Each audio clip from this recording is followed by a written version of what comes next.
Imagine. Tu te disputes avec la personne que tu aimes. C'est normal, non? Mais à quel moment cette dispute devient-elle dangereuse? Conflit ou violence? Tu sais vraiment faire la différence? Aujourd'hui, on va décrypter ensemble ce qui sépare ces deux réalités. Et crois-moi, ça peut sauver des vies. Commençons par le conflit.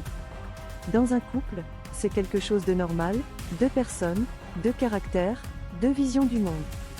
Parfois on n'est pas d'accord sur les enfants, sur l'argent, sur le ménage et les projets. Et c'est ok. Le conflit, c'est un échange, un choc d'opinions. Ça peut même être sain, parce que ça permet de communiquer, de poser ses limites, et de grandir ensemble. Un conflit sain, ça ressemble à quoi? On parle calmement, on écoute, on essaie de comprendre l'autre. Il y a du respect, même dans le désaccord. On cherche une solution, on fait des compromis. On se pardonne et on avance. Oui, un conflit peut renforcer une relation. Maintenant, prenons un autre chemin. Un chemin beaucoup plus sombre. La violence, c'est différent. Ce n'est pas une simple dispute qui dégénère. C'est un comportement répété, souvent subtil au début, mais qui fait mal, profondément. Elle peut être physique, coups, blessures, mais aussi verbale, psychologique, sexuelle, ou financière. La violence, c'est l'abus de pouvoir. C'est humilier, contrôler, manipuler, faire peur. Tu te demandes peut-être comment repérer la violence? Voici quelques signaux d'alarme: ton partenaire te rabaisse, t'insulte, te critique sans arrêt.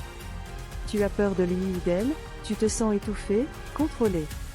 Il ou elle te menace, te surveille, te retire de tes amis ou de ta liberté.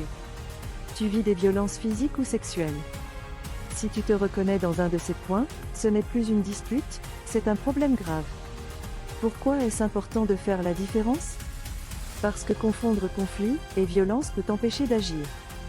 Tu pourrais croire qu'il faut juste s'excuser ou faire un effort, alors qu'en réalité, tu es victime d'abus.